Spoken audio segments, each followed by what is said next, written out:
Are you locked out? Are you locked out? What are you gonna do? What are you gonna do when you're locked out? I know. Oh no. Oh no. Oh no.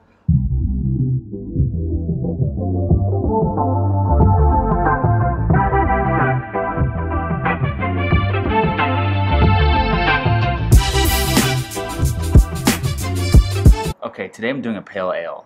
The IBUs I'm going for around 60, which is still in the range of a pale ale. It's probably in the higher end of the range. I think 40 is probably common, 40, 50. But it's hard to gauge because I'm doing so much steeping on this that the IBUs are not going to be as high as the program says it is. Right now the program says I think like 88 to 90, maybe higher, and that's not the case. I'm going to bring the wort down to 150 degrees Fahrenheit and then add my steeping hops. So my summarization at that temperature is going to be drastically lower than it would be if I kept at 200 or in the boil. The hops for this are Galena, Nugget, Northern Brewer. My other hop addition I'm doing is Apollo, and that's for my bittering. I was wrestling whether to use Apollo or not because it wasn't quite as fresh as the others, and I chose Nugget on the spot. I was going to have Apollo throughout it a bit more, but I just didn't quite, it wasn't quite there for freshness. But I think for a little bittering addition, I think it was going to be okay. But if I'm going to put that much into it in a steeping edition, and especially for dry hopping, I got nervous about it. I didn't want to put it in there and it be off at all. So I made a game time change there. And Galena smelled great at the store, and Northern Brewer smelled great too. And the yeast I'm using is USO5. Everything else is standard about it. Let me show you what the recipe looks like.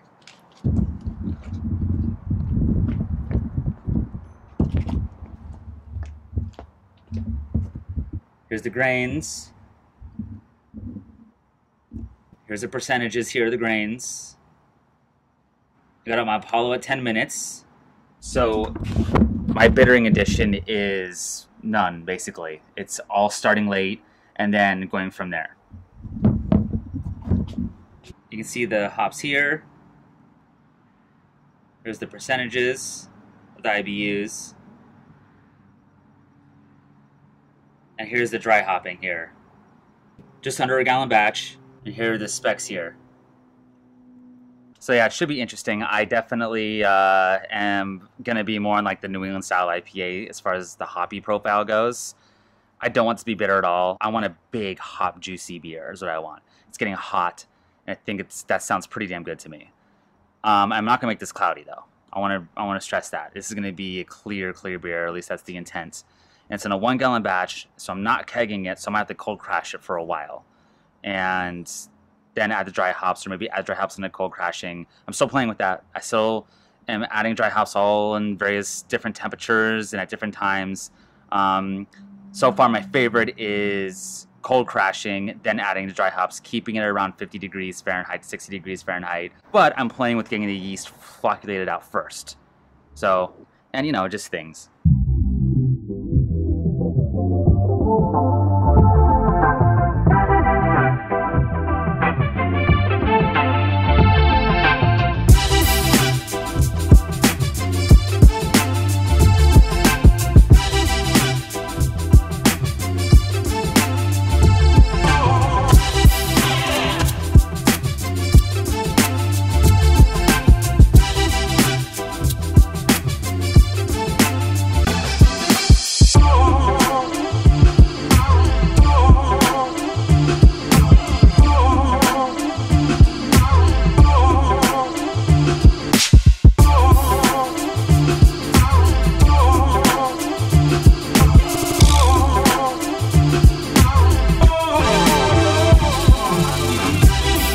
Someone commented on one of my videos to buy syringes to lower my pH with, and it's a brilliant idea.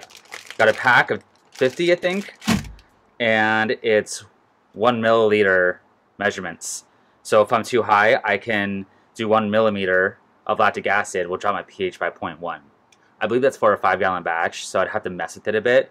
What I would probably do is break this down into fifths, which is easy because there's measurements broken down that way, and do a fifth of a milliliter, and I can always add a little more if I need to and get it to where I want. So thanks for the recommendation. This is awesome.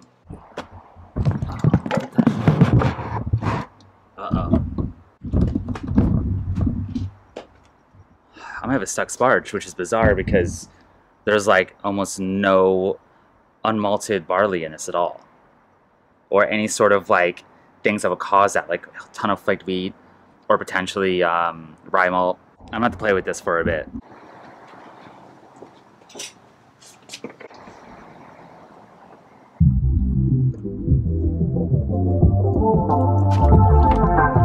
When in doubt.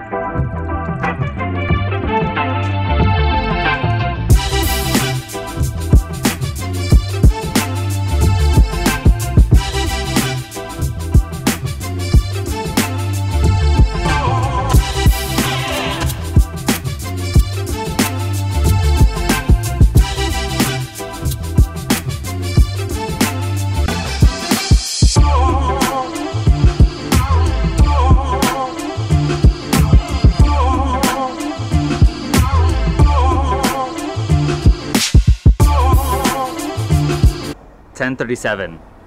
It's going for $10.31. So higher than I wanted. So I'm gonna boil this at a very, very low simmer, and it should be in the ballpark of $10.55 when I'm all set and done. So I'm not too worried about it. I've had very high starting gravities before and ended up okay. Just gotta watch it along the way. I'm very, very low on propane. I might run out. 10:46. So yeah, on target. There's about 15 minutes left in the boil, and ride it out as is. I think I should finish around 10:55, 10:57 in that range. So happy.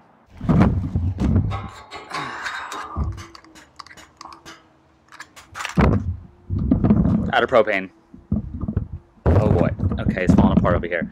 I'm gonna take this inside here and do the rest of the boil on my stove.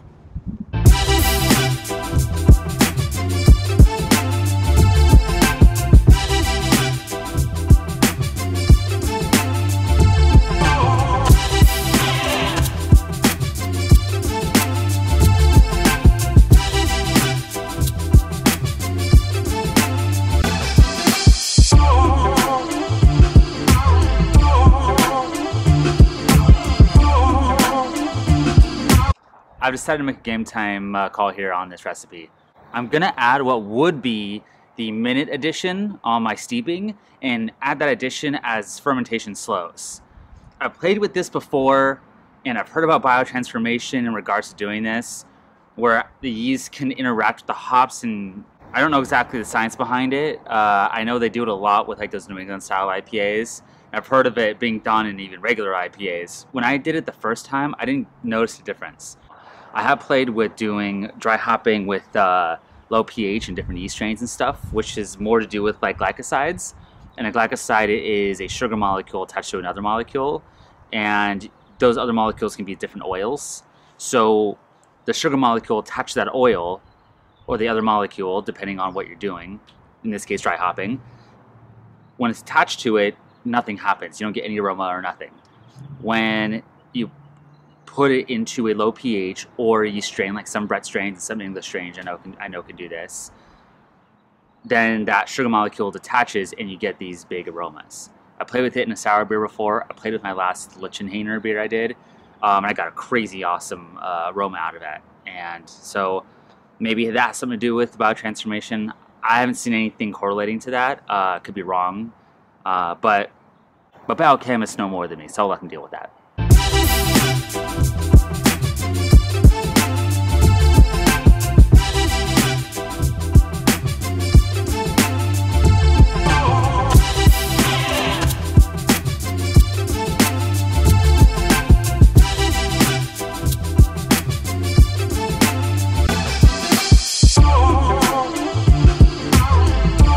$10.55. Perfect. There's a chance I've been overpitching my yeast a little bit. There was a great interview with Chris White from White Labs on the Brewing Network. This was like 10 years ago. And he said that the standard is 1 million cells per mil per Plato. That equates to, for my 1 gallon batch, 34 billion cells to 35 billion cells. And he says you can do half that. So I have about a quarter of this full So that's probably about 25, 20 billion cells in here. It's definitely probably more in the range of what it should be. I do have a USO5 slurry backup, so I'll throw some more slurry in there if nothing happens by tomorrow. But I think that should be good. And here's hoping.